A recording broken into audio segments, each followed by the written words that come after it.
আজকে একটি গুরুত্বপূর্ণ বিষয় নিয়ে আপনাদের সাথে শেয়ার করব। যদি কেউ অন্নপূর্ণা ভাণ্ডারে আবেদন করেছেন বা অন্নপূর্ণা ভাণ্ডারের টাকা পেয়ে গেছেন, তিনি যদি আবার যুবশক্তিতে আবেদন করেন, তাহলে তিনি কি অন্নপূর্ণা ভাণ্ডার এবং যুবশক্তি ২ প্রকল্পের টাকা পাবেন? আবার কেউ যদি অন্নপূর্ণা ভাণ্ডার আবেদন করে থাকেন, অন্নপূর্ণা ভাণ্ডার পেয়ে থাকেন, তিনি কি কৃষক বন্ধুর টাকা পাবেন? আবার কেউ যদি কৃষক বন্ধুর টাকা পেয়ে থাকেন, তিনি কি অন্নপূর্ণা ভাণ্ডার বা যুবশক্তির টাকা পাবেন? এই নিয়ে ডিটেলস আলোচনা করছি। কী কী নিয়ম আছে, কারা কিভাবে পাবেন, ডিটেলস আলোচনা করছি। ভিডিওটি সম্পূর্ণ দেখুন এবং চ্যানেলে নতুন হলে পেজটিকে এবং চ্যানেলটিকে ফলো এবং সাবস্ক্রাইব করে রাখুন। প্রথমে বলি একটা পয়েন্ট দেখুন। এই যে যুবশক্তি, যুবশক্তি মানে আমরা সহজে যেটাকে বলবো বেকার ভাতা। শিক্ষিত বেকার যারা, তারা এই ভাতা প্রকল্পেও পাবে, যার অ্যামাউন্ট হচ্ছে মাধ্যমিক পাস যারা আছেন তারা ২,০০০ টাকা মাসে এবং যারা গ্র্যাজুয়েট পাস তারা ৩,০০০ টাকা করে প্রতি মাসে পাবেন।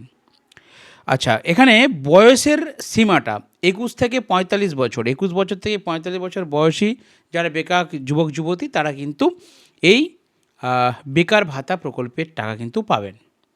আর শিক্ষাগত যোগ্যতা অনুযায়ী দুটো ভাগ আছে, সেটা বলে দিলাম। এবার আমার কাছে প্রশ্ন হচ্ছে, কোনো মহিলা অন্নপূর্ণা ভাণ্ডার পেতে গেলে তার বয়স লিমিট কী আছে? ২৫ থেকে ৬০ বছর। তার মানে অন্নপূর্ণা ভাণ্ডার স্কিমটা যদি কেউ চালু করে, তিনি কিন্তু ২৫ থেকে একদম ৬০ বছর বয়স পর্যন্ত পাবেন। কিন্তু মাঝে কথা হচ্ছে, যার ২১ প্লাস বয়স, মানে ২১ থেকে ২৫-এর মধ্যে কোনো মহিলার যদি বয়স, তিনি যদি শিক্ষিত হয়ে থাকেন, আইদার মাধ্যমিক পাস অথবা উচ্চ মাধ্যমিক পাস বা গ্র্যাজুয়েট পাস, তিনি কিন্তু ২,০০০ অথবা ৩,০০০-এর জন্য, তাহলে তিনি যেহেতু ২৫ বছর বয়স হয়নি, অন্নপূর্ণা ভাণ্ডার পাচ্ছেন না, তিনি কিন্তু এই বেকার ভাতার জন্য আবেদন করতে পারবেন। এবার প্রথমে যেটা আমার প্রশ্ন ছিল যে, কেউ যদি অন্নপূর্ণা ভাণ্ডার পায়, সাপোজ মনে করুন কারো বয়স ২৫ প্লাস, তিনি অন্নপূর্ণা ভাণ্ডার পাচ্ছেন, তিনি কি আবার এই যুবশক্তির জন্য বেকার ভাতার জন্য আবেদন করতে পারবেন? তার উত্তরটা হচ্ছে পারবেন না। আমি কয়েকটি লেখা আপনাদের সামনে তুলে ধরব, যেগুলো খুব ভালোভাবে আপনারা দেখবেন। দেখুন, আয়ের সীমা রাখা হয়েছে। এই যে বেকার ভাতা প্রকল্প, এখানে ২,০০০ এবং ৩,০০০, এটা পেতে গেলে আয়ের সীমা ১,০০,০০০ টাকা প্রতি মাসে ইনকাম যাদের, তারা কিন্তু পাবেন না। ভালো করে বুঝুন পয়েন্টটা। এটা অনেকে গুলিয়ে ফেলেছেন যে বছর ১,০০,০০০ টাকা ইনকাম। না, যদি কারো ইনকাম ১,০০,০০০ টাকার নিচে হয় মাসে, তারা কিন্তু এই বেকার ভাতা প্রকল্পের টাকা পাবেন। ইনকাম মানে ফ্যামিলি ইনকাম ১,০০,০০০ টাকার নিচে হতে হবে। ১,০০,০০০ টাকার বেশি হলে মাসে তারা এই যুবশক্তি প্রকল্পের টাকা পাবেন না। এবারে আমি একটা পয়েন্ট আপনাদের কাছে তুলে ধরব। বাজেটে বলা হয়েছে, যারা অন্য কোনো সামাজিক সুরক্ষা প্রকল্পের সুবিধা পাচ্ছেন না, তাদের জন্য এই প্রকল্প প্রযোজ্য।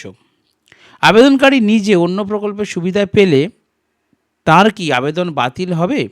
অর্থাৎ এই যুবশক্তির প্রকল্পের, সাপোজ যেটা বলছিলাম, যে ধরুন কারো বয়স ২৫ প্লাস, ২৫ কি ২৬ কি ২৭ বছর কোনো মহিলার, তিনি অন্নপূর্ণা ভাণ্ডার পাচ্ছেন, তিনি কি এই যুবশক্তির জন্য আবেদন করতে পারবেন বা টাকা পাবেন? তার উত্তরটা হচ্ছে পাবেন না। যদি এখানে বলাই আছে যুবশক্তি প্রকল্পের আবেদনকারী অন্য প্রকল্পের সুবিধা পেলে, তাহলে কিন্তু তিনি পাবেন না।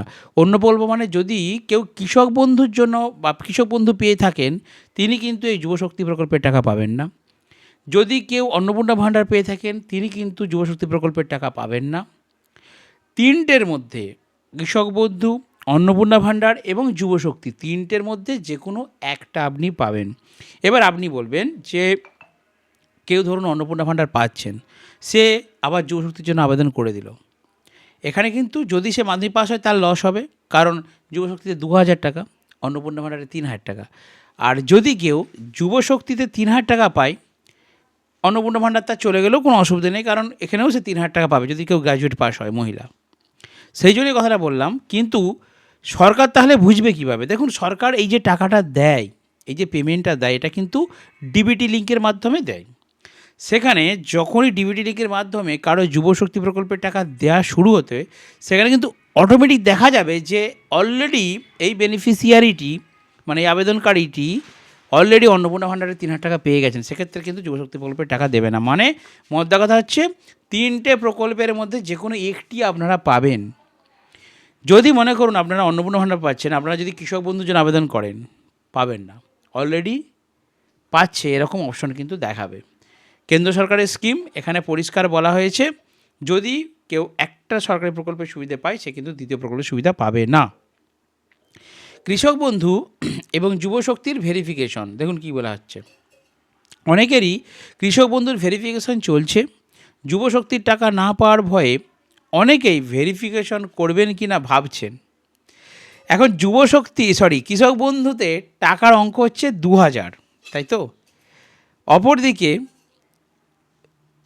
কৃষক বন্ধুতে টাকার অঙ্ক হচ্ছে 2,000, যুবশক্তিতে টাকার অঙ্ক হচ্ছে 2,000 এবং 3,000। যদি গ্র্যাজুয়েট পাস হয় তাহলে 3,000। এবার এসে ভাবছে কৃষক বন্ধুর ভেরিফিকেশনটা করে দিলে যদি যুবশক্তি টাকাটা না পায়। তাই আপনাদেরকে আমি পরামর্শ দেবো এটাই, আপনারা এখন যেহেতু যুবশক্তি টাকা দেওয়া শুরু হয়নি, আগস্টে হবে, কৃষক বন্ধু এসেছে, কৃষক বন্ধু করে দিন। এখন কৃষক বন্ধুর টাকাটা নিতে থাকুন, বা অন্নপূর্ণা ভাণ্ডার করে দিন। অন্নপূর্ণা ভাণ্ডার করলে হয়ে গেলে তো লস কিছু নেই, 25 থেকে 60 বছরের মধ্যে পেয়ে থাকবেন। আপনার আর যুবশক্তি কৃষক বন্ধু কোনো কিছু করার দরকার নেই। একবার যদি অন্নপূর্ণা ভাণ্ডার আপনার অ্যাপ্রুভ হয়ে যায়, আপনি পেতে শুরু করেন, তাহলে আমার মনে হয় কৃষক বন্ধু বলুন আর আপনার যুবশক্তি বলুন, কোনোটাই করার প্রয়োজন হবে না। কারণ 25 থেকে 60 বছর আপনি কন্টিনিউ 60 বছরের মধ্যে পেতে থাকবেন, 60 বছর পর আবার বার্ধক্য ভাতা পাবেন। সরকার কোথাও বলেনি যে কৃষক বন্ধু সুবিধাভোগীরা যুবশক্তি প্রকল্পে আবেদন করতে পারবেন না। আবার এটাও বলেনি যে তারা নিশ্চিন্তে আবেদন করতে পারবেন। সরকার কিন্তু ক্লিয়ার করেনি, সরকার কোথাও বলেনি যে কৃষক বন্ধু সুবিধাভোগীরা যারা কৃষক বন্ধু পাচ্ছেন তারা যুবশক্তি প্রকল্পে আবেদন করতে পারবেন না, এটা বলেনি। তার মানে কি, আপনি যুবশক্তি কৃষক বন্ধু পাচ্ছিলেন, আপনি যুবশক্তির জন্য আবেদন করতে পারেন, যুবশক্তি আপনি চেঞ্জ করতে পারেন। যখন আপনি যুবশক্তির জন্য চেঞ্জ করবেন, তখন কৃষক বন্ধুটা বন্ধ হয়ে যুবশক্তি প্রকল্পের টাকা আপনার কিন্তু ঢুকতে শুরু করবে। সরকার কিন্তু এটা বলেনি। আচ্ছা, এরপর আমি আরও একটি বিষয় আপনাদের সামনে তুলে ধরছি। দেখুন বাজেটে, আচ্ছা অন্নপূর্ণা ভাণ্ডার মহিলাদের জন্য তাহলে নিয়মটা কি? বাজেটের ভালো করে ভিডিওটা দেখুন সম্পূর্ণ, তাহলে বুঝতে পারবেন। বাজেটের তথ্য অনুযায়ী যোগ্য মহিলা প্রার্থীরা যুবশক্তি প্রকল্পে আবেদন করতে পারবেন। যদি কোনো মহিলা নিজেই অন্নপূর্ণা ভাণ্ডারের মাসিক আর্থিক সাহায্য পান, তবে তিনি যুবশক্তির টাকা পাবেন কি না তা সরকার এখনও স্পষ্ট করেননি। অনেকেই মনে করছেন একই ব্যক্তিকে 2টি মাসিক ভাতা দেওয়া হবে না, কিন্তু মনে রাখবেন এটি এখনও সরকারি ঘোষণা নয়, নোটিফিকেশন ছাড়া এটিকে নিশ্চিত তথ্য ধরা যাবে না। এটা কিন্তু খুবই ইম্পর্টেন্ট একটা পয়েন্ট। সরকার কিন্তু বলেনি যে এটা পেলে আপনি ওটা পাবেন না, বলেছে কোথাও বলেনি, কিন্তু আপনাকে ধরে নিতে হবে যে আপনি অন্নপূর্ণা ভাণ্ডার পেলে যুবশক্তি পাবেন না, কৃষক বন্ধু পাবেন না। পাবেন মানে যদি কৃষক বন্ধু চালু হয়, যুবশক্তি চালু হয়, তাহলে অন্নপূর্ণা ভাণ্ডারটা বাতিল হয়ে যাবে, যে কোনো একটা আপনার হবে, এটা আপনি শিওর থাকুন।